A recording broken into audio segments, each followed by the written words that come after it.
Fuck.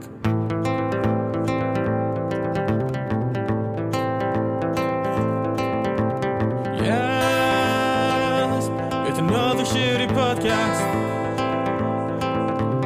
Yes, it's another shitty podcast. Yes, it's another shitty podcast. Yes, it's another shitty podcast. Yes, it's another shitty podcast. Well, hello everyone. Welcome to Season 2, Episode 4 of YASP, short for Yet Another Shitty Podcast. With me, I'm Ali, by the way. With me, as always, is my gracious co-host, Ami Reza. Hello, everyone, and thank you for joining us again. And we're glad to have you here. Yes. And with us again is our, as Ami Reza puts it, third host. He's been in most of our episodes, and he will be in many more. Soheil. Hello, everyone. Happy to be here. Thank you. Thank you, too. We are recording this at a bit of an awkward time, so it might be a little bit harder for us to do this one, but, well, the subject matter is not that important. Charming to the last. Well, we're talking about Mandalorian, the Disney Plus series. Yes. And to be honest, for me, a pleasant surprise that then became like a marketing campaign for shows that I don't give a shit about. Like, what is that Obi-Wan show? I think it's called Obi-Wan Kenobi, like simply Obi-Wan Kenobi. Oh, okay. I'm not sure. There are like, at this point, I think there are like almost 20 titles, video games, TV shows, movies, whatever. And I think Mandalorian played the role of a springboard here for all the other shows. Not that they were planning on it, but after seeing the success of this show, they were like, hey, let's milk the franchise to death. I mean, the last, before Mandalorian, all we had was that amazing masterpiece. They fly now! They fly now! Rise of Skywalker, so I mean. Oh, yeah. I think Jon Favrou did a favor to the franchise because J.J. Abrams had almost, decapitated it.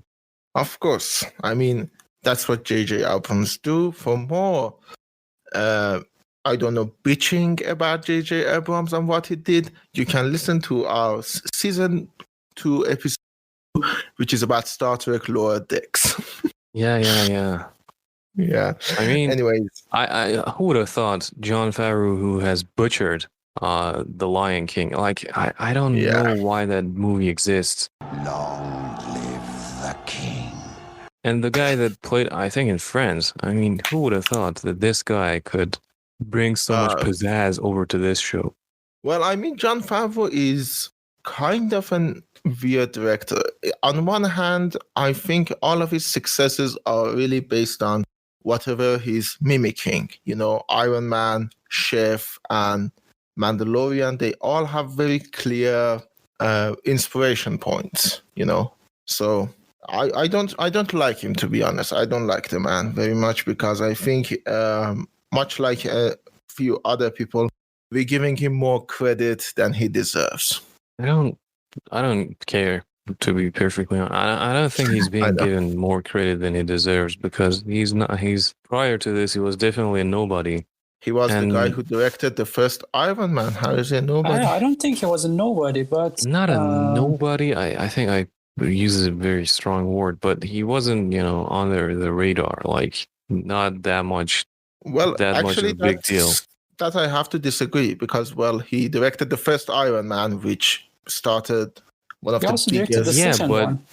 But before this show, I didn't know his name. So okay. To be honest, that's two different things. That if you didn't know, I'm kind of a nerd. I know most of the directors that are just kind of big shots, and there was no talk of him even in popular culture, like in other shows, like even in Family Guy. Not that there Yeah. wasn't, but I mean, he just wasn't in the sphere of directors or creators enough to be instantly recognizable, is what I'm saying.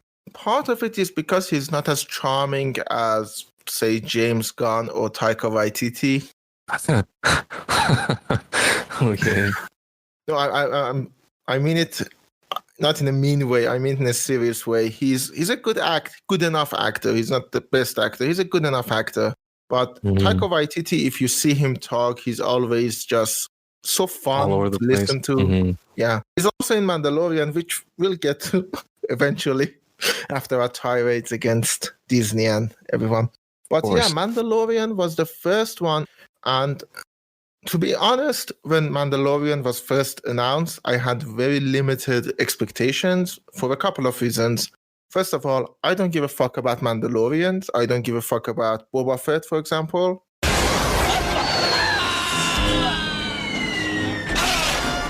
Hint, hint. Oh, by the way, before we get into it, it's going to be pretty full of spoilers.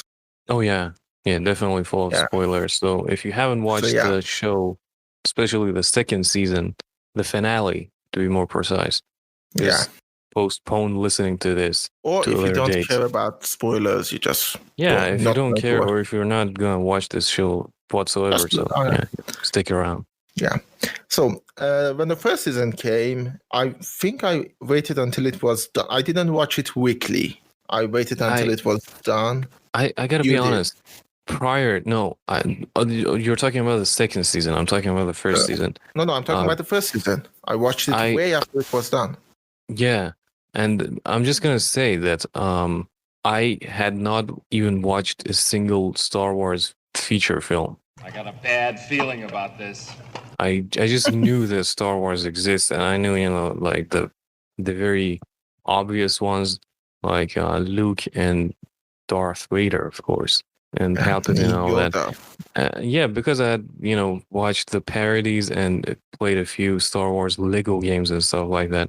But I started watching The Mandalorian, the series, and after like a couple of episodes, I was like, I gotta finally watch the Star Wars series, and I watched all of them. At that point, the only one that hadn't come out yet was what was the last one? Rise of Skywalker. That's the last one? Okay, yeah, I hadn't watched that. So I think that came out like a year and a half later. So Mandalorian was my... I don't think so. What do you mean you don't think so? Well, Mandalorian came out in 2019. Okay. Rise of Skywalker came before The Mandalorian. No, come on, dude. I'm pretty sure. I mean, even the theater release was after this thing. I'm going to look it up. How it started was that they both started at Mandalorian started at the end of 2019, and then Star Wars came out at the very last days of 2019, because I remember it was near the Christmas holidays when it came out. But I think by that time, maybe a couple of episodes of Mandalorian came out. So the first season almost came out as the same time as the movie. Yeah, it was December 16. It came out. Okay. Yeah. I just knew it wasn't a year and a half later, to be honest. Yeah, that was in my brain. But the reason I said a year and a half is because I waited for the Blu-ray release. So that is kind of like a year later. I didn't have the luxury of watching it in the theaters. December 2020. Which I understand. 2020 doesn't seem like a year that got passed. That I just meant to say that I watched it way after I had watched The Mandalorian. Anyways, so as someone who hasn't watched Star Wars and then watched The Mandalorian, how did it feel? As if millions of voices suddenly cried out in terror and were suddenly silenced. Honestly, I thought all Star Wars is this Western, because I knew Star Wars has drawn a lot of, style from Western movies. I thought, oh, so Star Wars is going to be this Western. Then I watched Star Wars and I was like, no, the Mandalorian takes it to 11, you know. Yeah. To be honest, I think Mandalorian is as much Star Wars as The Good, the Bad, and the Ugly is Godfather, if it makes any sense. It doesn't make any sense. And I think that's the point. It shouldn't make Yeah. much sense. And But you to be know, honest- we're on the right path because we're gonna have to talk about Westerns and their influence on yeah. Star Wars and specifically the Mandalorian. Yeah, I mean, but first, let's just finish talking about season 1. I want to sort of wrap it up because the main focus is season 2, which I just watched. You watched it way before me. Yeah, I watched it as it was coming out. Tell me where the Mandalorians are, and I'll walk out of here without killing you. Yeah, I think Soheil also watched it as it was coming out. Yeah, we were watching it together. Oh, nice. Not Nobody together, invited me. Corona together. At the same time. Yeah, we would get on Discord and watch it at the same time. Nobody With invited my me. sarcastic commentary on the side. I would charge people for my, funny remarks. Well, anyways. I mean, that would be a money wasted, but No, come on. It's a bliss I to know. have me. Mm. Anyway, season 1, it caught me off guard. I was looking to get something much worse, and I didn't. I got something. You're bracing for the ultimate form of disappointment. Yeah, I was thinking, oh my God, it's going to be like a bunch of fans. I was basically looking forward to Rogue One. I've got a bad feeling about it. Quiet. What? Oh. Yeah, and I didn't get that. I got a show that, well, you need to know this about me. I'm a huge Western fan and Western nerd in general. You see, I understand you men were just playing around, but the muley just doesn't get it. Of course, if you were to all apologize. Mm-hmm. And watching this was like somebody realized my dream for Star Wars. Mm. And I'm kind of mad at that guy was Jon Favrou. Okay. Yeah, it's stupid. But anyways, season 1 was fairly good. It was stylized. It had a bunch of desert planets, which was very Western. It was very Western, as we're discussing right now. And even the aspect ratio of the show is Western, in my opinion. It's widescreen. Yeah. Which is, we call it a Western. We call it Western because most spaghetti Westerns came in the 1960s and they used widescreen lenses. That is why Quentin Tarantino also loves to use these lenses. Okay. CinemaScope. Ah, yeah. Yeah. And the aspect ratio is also one of the things they played with on season 2. I don't know if you noticed or not. Mm-hmm. On the first episode, they played with it. Because I'm not a director, I don't pay that much attention to these things. But I think I'd remember now some things. Now that you mentioned it, when the worm thingy comes out, for those of you who have watched the episode, just rewatch it. This scene when the worm thingy comes out of the ground, you can see the black bars, which is what is there on your TV to show you that what you're seeing isn't meant for your TV. Sort of gets squished, and the picture becomes normal 35 millimeter. Okay. Yeah. We'll rewatch that part. Yeah.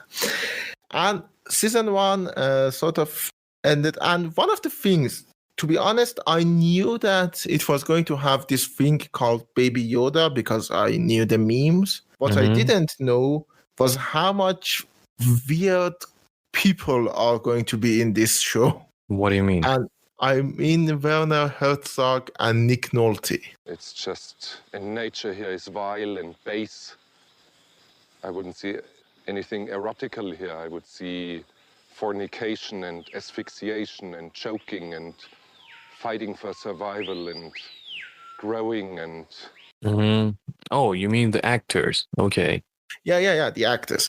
You weren't expecting the caliber of such actors to show up, in the show. Not only the caliber, it's just very weird choices. Like, these are the people that I didn't expect to see at all in 2019, let alone in a Star Wars show. Okay. Yeah, well, I guess, you need the dough. I did needed to see them. Yeah, to be honest, I love Nick Nolte, even though he has had a rough career.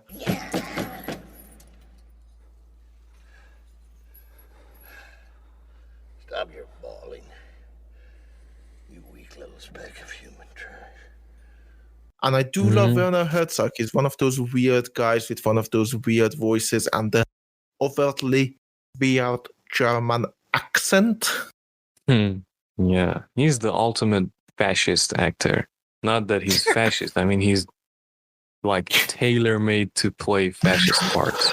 Yeah, and to put him to basically play a Nazi because the Empire is basically Nazis. Yeah, they have fucking stormtroopers. And it's definitely, if not Nazi, it's definitely Mussolini, and it is fascist. It was kind of funny to see him there, and he played it really good. It's a character that I'm kind of sad. Spoiler: they kill him at the end of season 1, and I think we needed to see him more. Oh, it's Star Wars. You can always make a prequel or make flashbacks or But I wanted to see him. I understand they do this to all of my favorite characters because they killed Werner Herzog at the end of season 1, and I love Giancarlo Esposito, who plays this character called Moff Gideon. I will act in my own self-interest, which at this time involves your cooperation and benefit. Yeah. I love him. I love that actor. He's great. He's going to be in the new Far Cry 2. Yeah. And I love him, but I mean, he's a usual bad guy. He's he's been typecasted. Yeah. And his character is also a usual bad guy. He knows all of this stuff about your history and he will use them against you. All of that bullshit. Yeah, he's the wise and genius bad guy. But Werner Herzog is very uncanny. He was like, you couldn't understand what he was thinking, His enthusiasm outweighs his discretion. Please lower your blaster. He was very mysterious. And part of it was because of the actor. He talks in a very weird way. He walks in a very weird way. He looks weird. But he was an interesting bad guy. I wanted to see more of him. Yeah. I think Giancarlo Esposito is a much, how do I say it without sounding mean, marketable name. Yeah. That is not mean. I mean, his face is... post Breaking Bad, he's become a celebrity villain. Yeah, and before Breaking Bad, he was actually a really good actor. He was in, what's that Spike Lee movie? I don't know. I completely blacked out on that, but you know what I mean. Danny Aiello is having a pizza place. He's in that. He's the main character in that. Okay. And yeah, it's a good movie, if I remember. Doing it right, I think. And he was kind of a weird guy. I wanted to see more of him, but Giancarlo Esposito, I don't want to blame Giancarlo Esposito, but second season, Moff Gideon sort of became like boring for me. I think that's because he was really predictable in the sense that you knew that this actor is going to do exactly these evil deeds. Like, yeah, exactly. They have made a pattern for him to be the bad guy, and you see him in one movie, you know that he's going to be doing this, and that in that exact order as the bad guy. Yeah. Which is sad because he's a really good actor.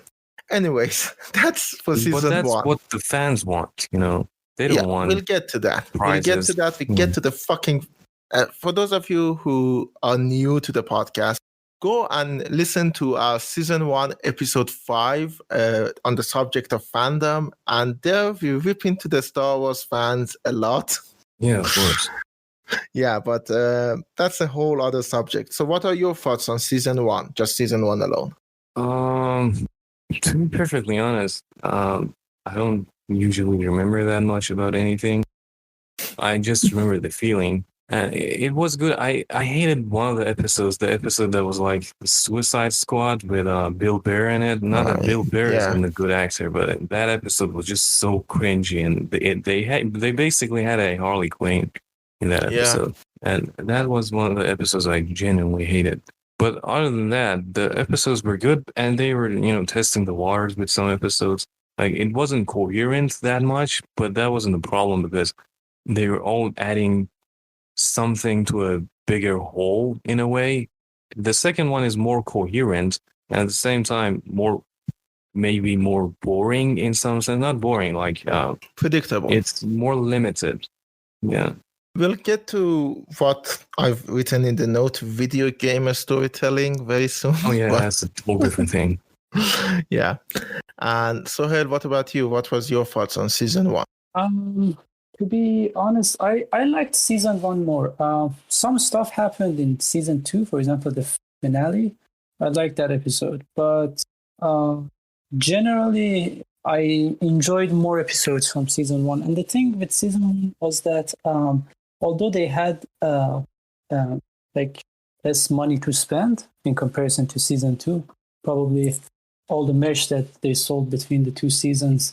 Baby Yoda merch. Yeah, the production value was crazy for season 2. It's getting on par with the. It was like you couldn't compare the 2 seasons, but or maybe the fact that maybe some stuff got repetitive, and in season 1 they were new and exciting. Didn't have some stuff like those in Star Wars before, so it was interesting to see.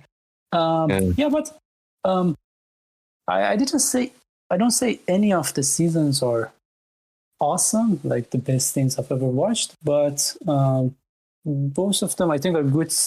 Like it's a good TV series, and but I like season 1 more. It had I don't know how to explain, but it has something for me that somehow worked, and in the season 2 maybe it became a little overplayed somehow.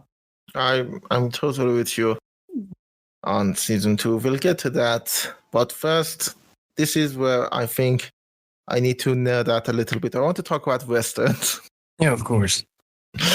I mean, you said it correctly. Star Wars has been a space Western, but so far it has been like a classical Western. Hey, Pilgrim, you're going to need a couple of stitches. You have your heroes, you have your bad guys. The bad guy literally wears black and the good guy literally wears white. Yeah. Kitsch. And you have your ragtag band of outlaws, the cool guy, which is Harrison Ford. You have all of that in, but Mandalorian was one of the first times we get into spaghetti Western, which is my favorite kind of Western, to the point that I think Mandalorian's character, is basically the man with no name. Hey, blood! You know what you are! Just a dirty son of a bitch! Okay. Which is, for those of you who don't know, is the name of Clint Eastwood characters in the Dollar Trilogy, A Fistful of Dollars for a Few Dollars More, and The Good, the Bad, and the Ugly. And it's basically a bounty hunter with a mysterious past who has a very serious code of ethics and doesn't afraid to kill people who get in his way. And he's not a big talker, by the way, Clint Eastwood, in those movies. If it sounds familiar, it's literally the Mandalorian's character. Yeah. Yeah. I mean, the very first episode of the first season is like as Western as it gets. Like he literally goes to, Salon, was it called? Saloon? Yeah, it goes into a saloon and... Yeah, saloon. Yeah. A salon is, I think, is a hair place, hair salon. Okay. Yeah. I'm not trying to be an asshole. I'm just, of course. No, if I didn't want to be corrected, I wouldn't have asked. Yeah. But on the subject of, science fiction being Western, I think there's an interesting thing. Science fiction writer Isaac Asimov, most of you might know him from the movie I, Robot. One of his books was turned into a movie. Will Smith was in that movie. Yeah, Will Smith was in that movie, Yeah, and okay. Alan Tudyk. Yeah, he wrote this or penned this in a 1977 issue of American Film. He said, science fiction, at least in the world of film, had ever since the 30s established itself as a youngster-oriented. It was cops and robbers, good guys and bad guys, white hats and black hats. It was symbolized as the youngster-oriented Western. Change the keen-eyed, rangy cowboy on his cayuse to the keen-eyed, rangy astronaut at his controls, the school marm into the scientist's daughter, the shifty-eyed rustler into the shifty-eyed Martian, and you've got it. I think he specifically means the classic Western here, not the spaghetti Western, and No, he means the literally, classic Western. as Ali Yeah. said, some of them are white and some of them are black.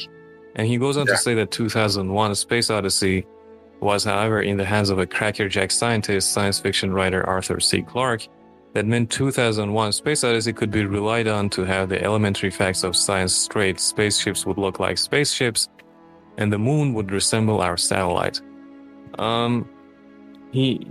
Because at that point, 1977, the first Star Wars had come out, and in the later parts of his article, he does mention that, but he was just saying that science fiction in the movies was just almost always Western, and then 2001 took it out of there.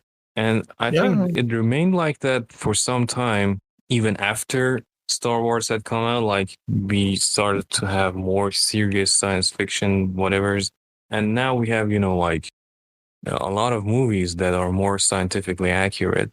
But Mandalorian takes a deep dive back into Western, but in a new way, because it's spaghetti Western, and in a welcome way. I mean, to be honest, I see it as this way. If the old Star Wars shows were like old Westerns, because I kind of disagree with Asimov. As you know, I am a very credible source to disagree with Isaac Asimov. No, what do you mean you disagree with that? I don't think science fiction was Western for youngsters. I think Western was Western for youngsters. Oh, well, he's not a movie critic, so... I know. But I mean, in the sense that a lot of the old Westerns were also very kid-oriented. That's why you have, like, a kid character that the kid can sympathize with. And, okay. Sympathize with. Okay, you know what I mean. That is okay. You don't need to sympathize. Sympathize, yes. I think I mispronounced it at the end, but anyways. You have that, and then came the spaghetti Western where the hero, which is the good guy, which is Clint Eastwood, the handsome gunslinger, just kills a guy because, that guy was on his way. And you contrast that with the good old John Wayne that would never shoot a stray bullet. That's why I picked it up! Well, thanks for saving my life, Pilgrim. And that's where I disagree with him. And I think, you're right in the sense that Mandalorian brings it to Western, but brings it to a modern Western.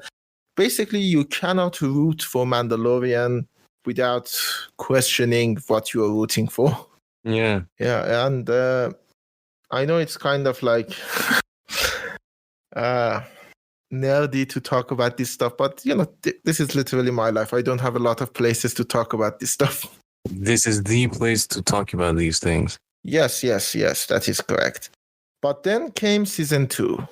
I mean, so far you probably have an idea how we feel about season 2, but let's first talk about those who watched it weekly. I binged it, so you watched it weekly. Yeah. How did your emotions develop as you were watching it? Because of the video game storytelling structure, it wouldn't be that much different because the story is... I mean, can you explain, though, what is video game storytelling first? Sorry you got twisted up in this scene.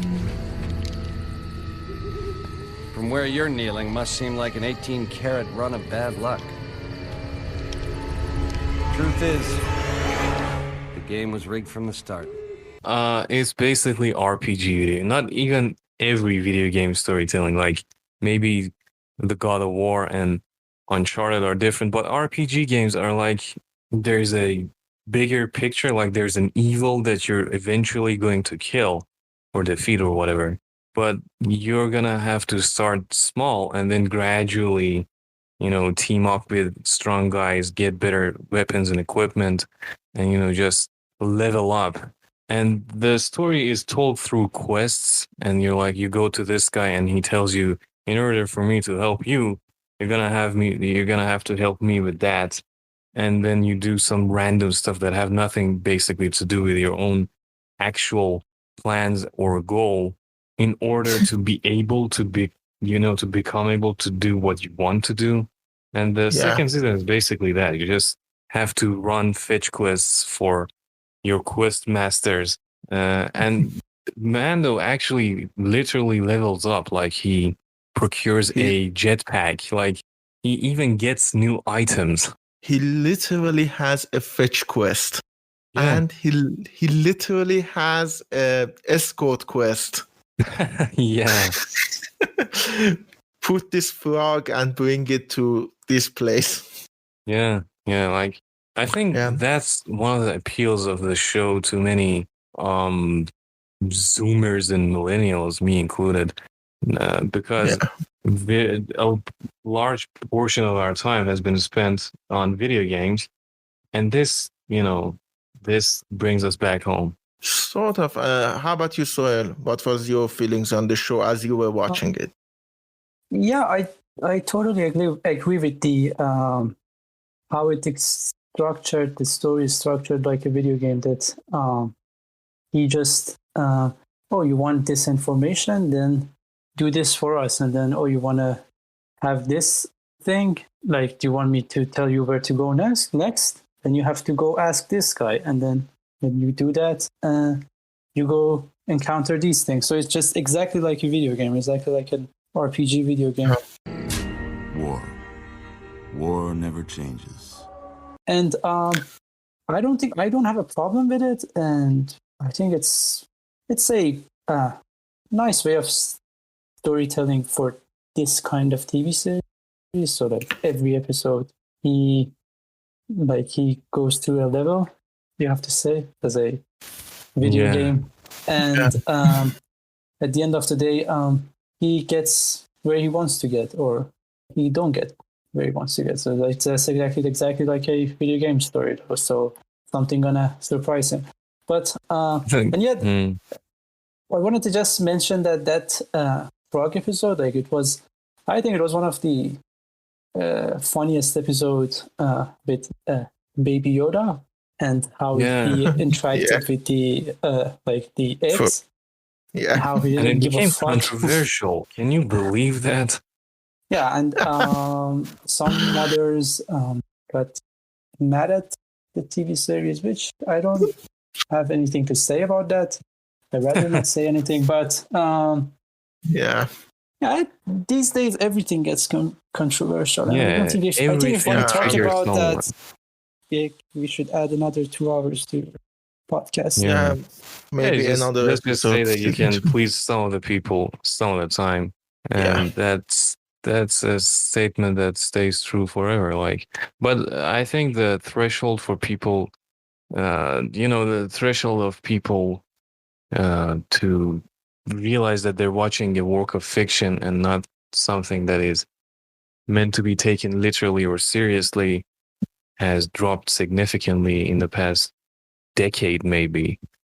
And people take everything at face value these days, and that is I agree with you, but there is a reason for that. I don't know if this is the place to talk about. I think it's because we finally are realizing in the past 2 decades that what sort of influence media has.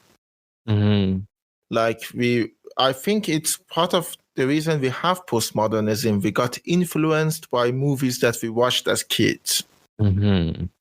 Well, so people are saying, "What are we showing?" I'm not defending them. I think that's stupid because the way they're trying to police everything is why You we know, are the not. problem I personally have with this view is that I personally believe that art imitates life. Like, if there isn't a movement or a notion or a culture or whatever you want to call it going on already in the, interwoven into the very fabric of culture and society, no single person would be able to create something out of nothing, is what I mean. Yeah, And I they miss the understand. point. Like, if you think that your kids are being influenced by Westerns in the 40s and 50s, or if you think your kids are committing genocide or, becoming serial killers after watching this movie or video game or whatever, I think you're missing the point that this video game is trying to mirror in many ways society, not the other way around. So that is I mean, peculiar. that's a debate that I think needs literally. I am with Soheil, needs another whole episode. Yeah. But season 2, I binged it, and I think because of that, at least for me, I became bored much faster than I thought I would. Oh yeah.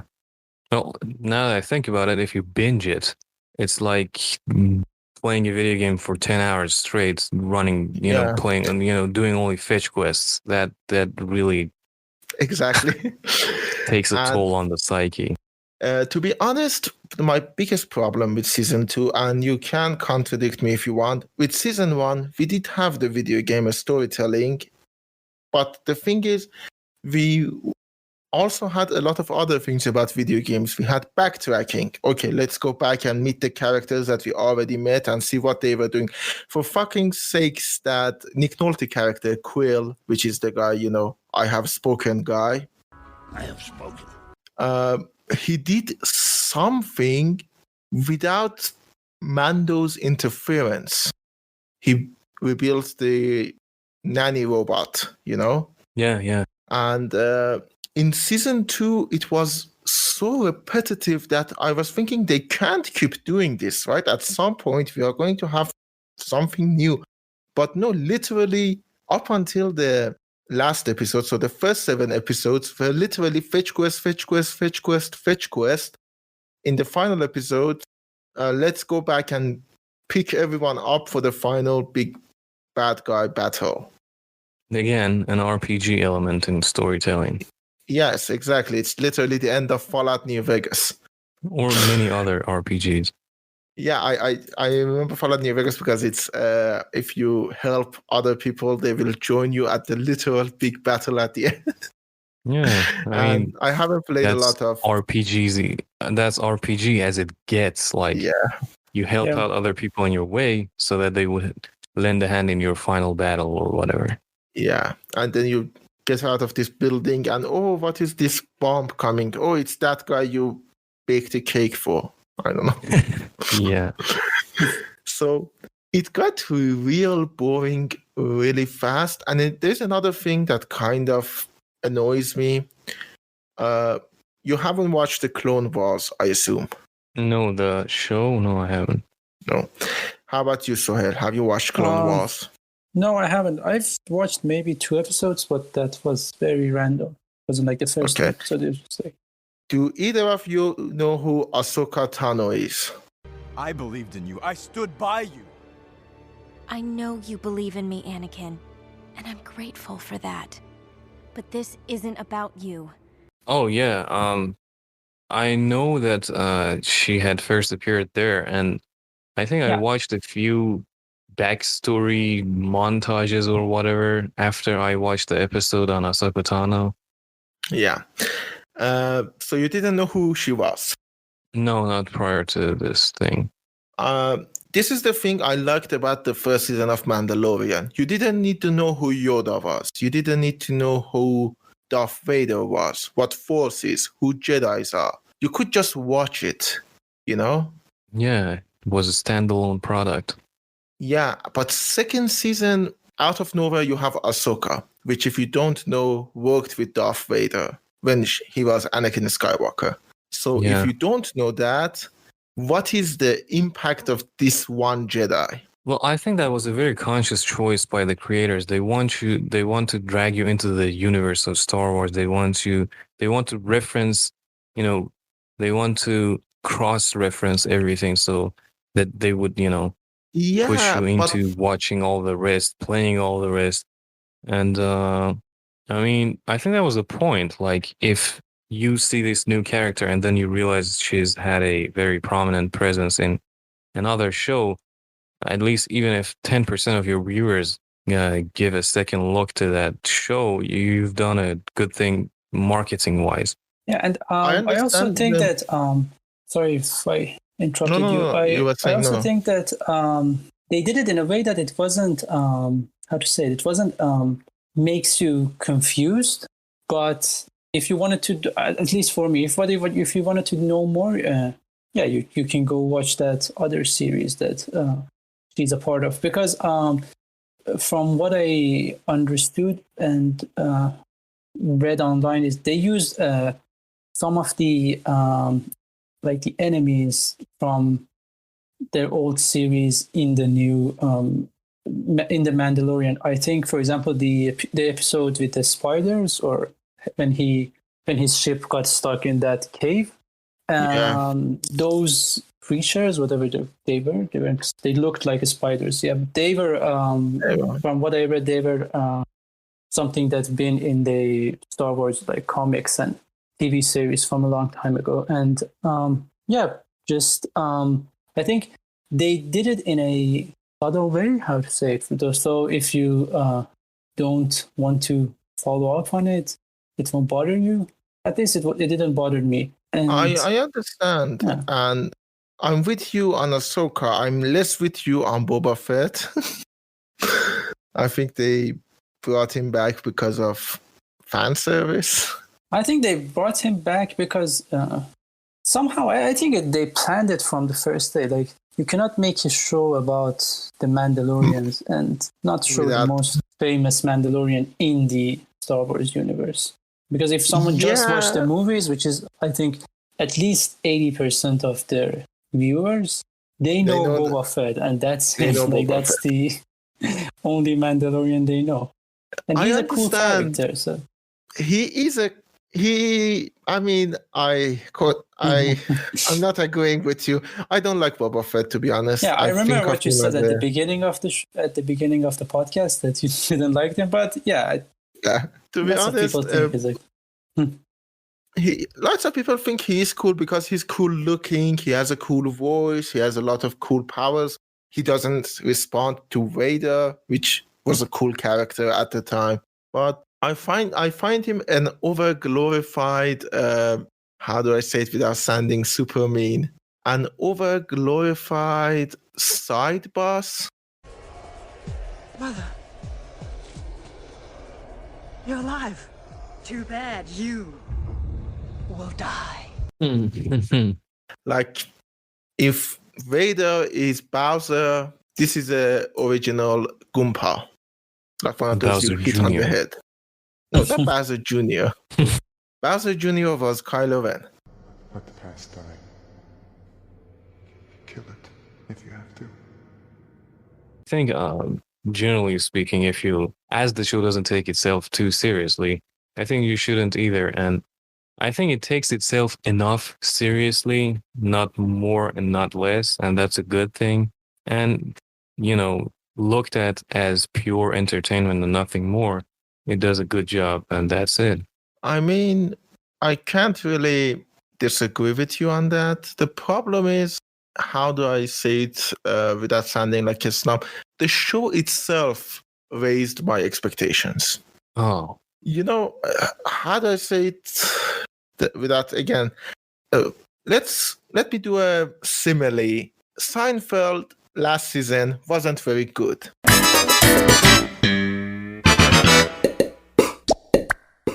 Mm-hmm. It was still better than a lot of other sitcoms, but it wasn't good for Seinfeld. Yeah. That's the problem I'm having with Mandalorian Season 2. Again, it must be because I binged it, but I say that, well, that's not really an excuse, is it? Yeah, I think one other problem the second season had was that the first season introduced a lot of new characters, but the second season doesn't really introduce new characters. It just introduces old characters from the Star Wars universe into this series. Yeah, Boba Fett, Ahsoka Tano. I wanted to. It's a spoiler. Luke Skywalker. Yeah, the literal Deus Ex Machina or Machina. Yeah. What is it? It's Machina. Okay. But by the way, and this is another tangent, Luke Skywalker looked fucking plastic. It was one of the that was worst terrible. I think that there was things. actually a YouTube video where they tried to make a better looking Luke Skywalker, and they actually kind of succeeded. They used deep learning instead of whatever technique Disney had used, and the result was actually much more convincing and more human, not plasticky.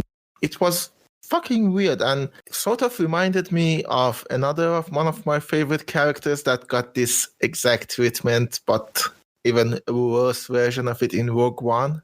You may fire when ready. Which is Grand Moff Tarkin. Yeah. Peter Cushing.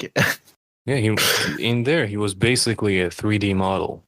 Yeah, he looked like a PS2 character. Yeah. And looked like a PS2 character in this too. And I think when I was watching it, I'm sorry, I'm referencing something that none of you were involved in, but me and Amireza. But when I reached that part, I took a screenshot, sent it to Amireza, and said, "We had video game with storytelling. Now we have video game graphics."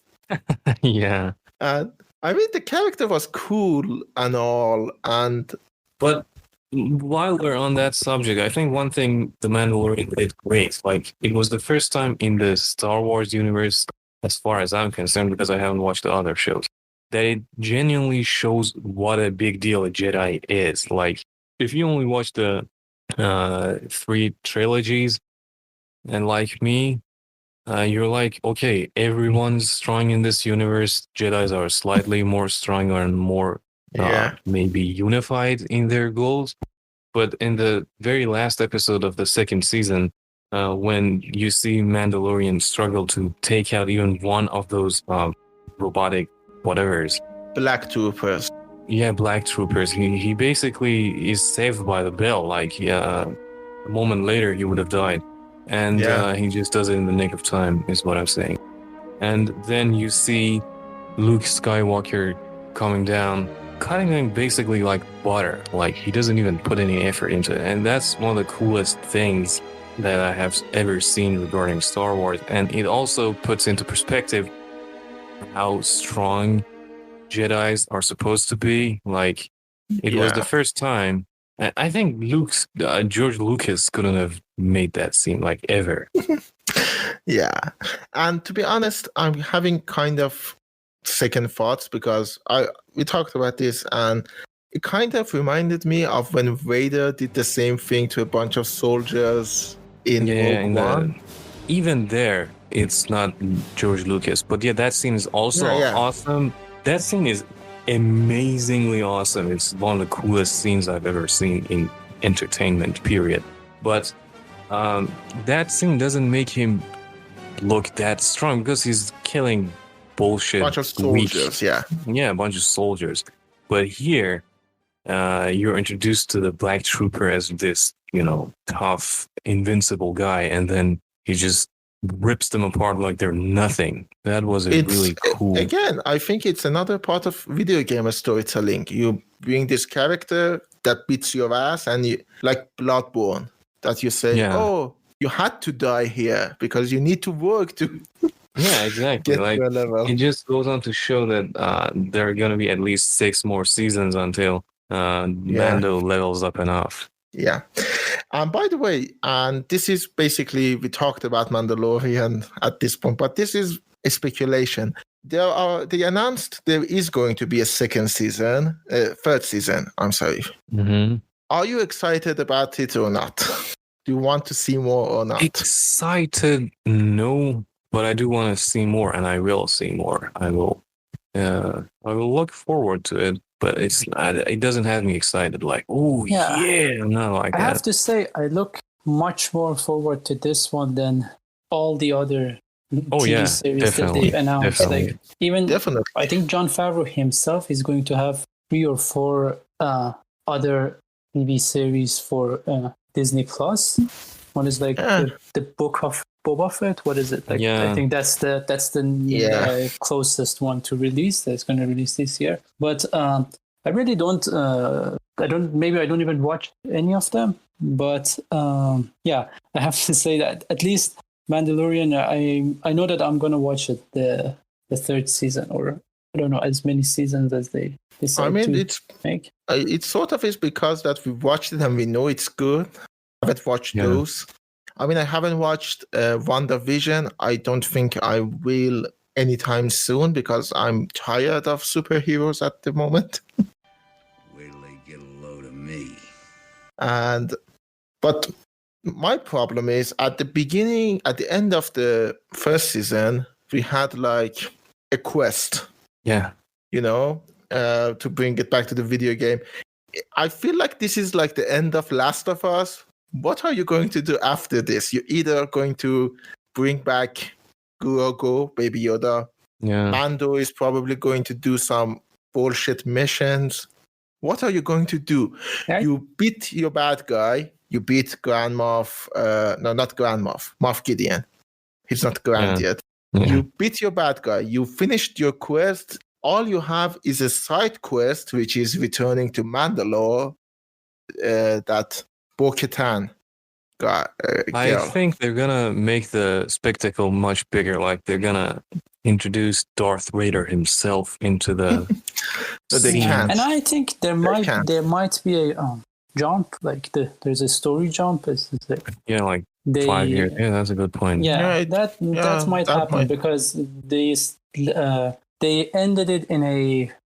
Not in a like cliffhanger or something like that. It's not something like, okay, now what's happening? It doesn't have any directions at this point, in my opinion.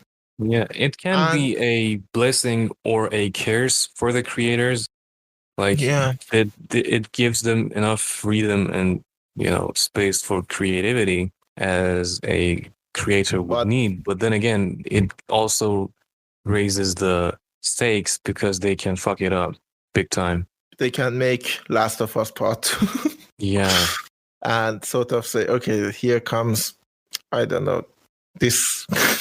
I don't want to talk about that game. I haven't played it, so it would be unfair. You're not entitled to talk about it before playing it. Have you even played the first one? I have seen the first one start to finish. Fuck off. You have no right to talk about video games at all. Fuck you. I don't have a console. They're not I don't on PC. care. You could have borrowed your friends. I actually might. That's a possibility, but that's for another day. But what I'm trying to stumble my way into is that how do I again, I'm not trying to. Here's the problem with shows like this or prequels in general. None of this stuff matters because we know at the end of the day they are going to end up with Kylo Ren, Rey, and the First Order. Oh yeah. So at the end of the day, I'm feeling like I don't want them to bring up the scope, bring Darth Vader, bring Mandalore, and all of that, because I know I think none of that shit will matter. Yeah, one thing will matter, and that's Baby Yoda Grogu.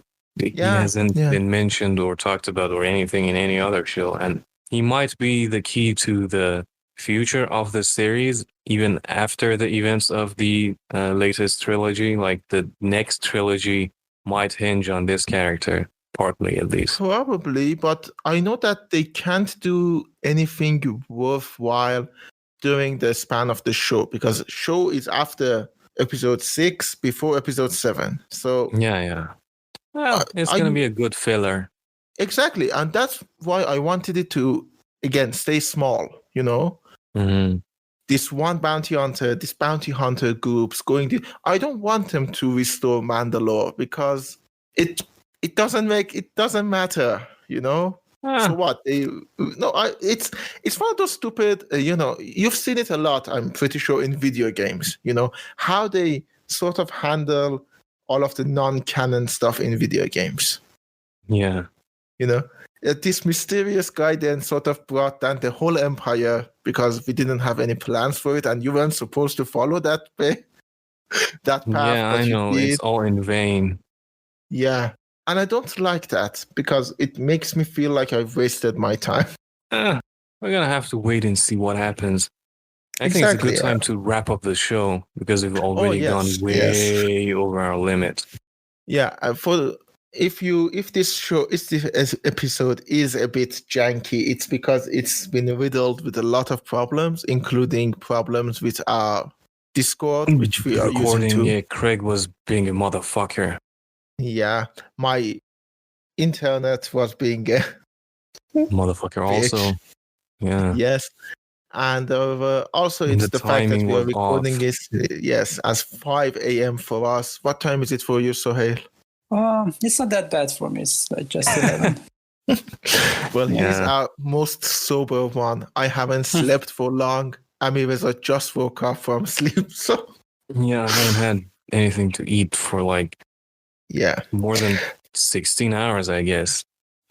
Yes, and we don't have that much time, so this one is going to be very hastily edited too. Yeah. Good luck. Yeah. And lucky our listeners. Yes. So, if we don't see you, if we don't feel like it, or if we're dead, we'll see you next time. Yeah, I mean, I just went through a very severe episode of depression. And that is one of the reasons this thing was postponed, recording it was postponed to the very last minute. So if anything like that happens, or I decide to kill myself or anything like that, you're going to have a few decent episodes to always look at and listen to if you give a shit. Yes. And if Amiweza kills himself, I can have my PlayStation 4 and all the video gaming consoles. Not all of them. Oh, thank you. Some of them are reserved for it. Why not all of them? Because some of them are going to belong to my other friends, namely Soheil. Oh. Yeah. You can have the PlayStation 4. Can I have the Xbox too? Xbox 360? Okay, yes. Yeah, sure. And can I have your PlayStation 5? I don't have a PlayStation 5. Can you buy a PlayStation 5 and then kill yourself? No, because that would be stupid. Why? I don't want to waste time and my life and money, all of that together. Well, you can play for like a couple of hours and then kill yourself. I'm not gonna kill myself. Fuck you. You're out of the will. I'm not giving you anything. And these people is how you give people will to live. Contempt. Fucking leech. Yes. I won't die until I've seen you dead and spat on your grave. Well, we'll see. See you next time.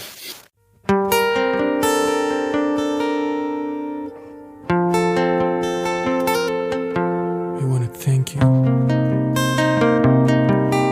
for listening to our podcast.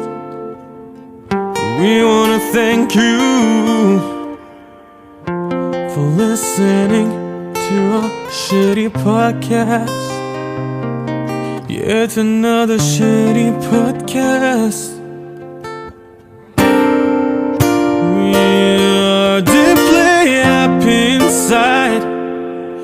You don't have anything better to do. Don't waste your time here with us. Yes. Yet another shitty podcast. Another shitty podcast. Thank you for listening to our podcast. Well, okay. Fuck me. I'm sweating like... Craig, you fucked us so much this time. Fuck you. But I'm not recording that channel. What the fuck is wrong with you? Doesn't leave podcasting fine. Oh god, I'm yelling, aren't I? تازه متوجه شدم همسایه‌مون شاید چیز کنه. بشنوه صدامو. But I'm not recording that channel. Well, fuck you. What the fuck are you doing then? Please don't tell me there is a problem with this because I will fucking lose my temper.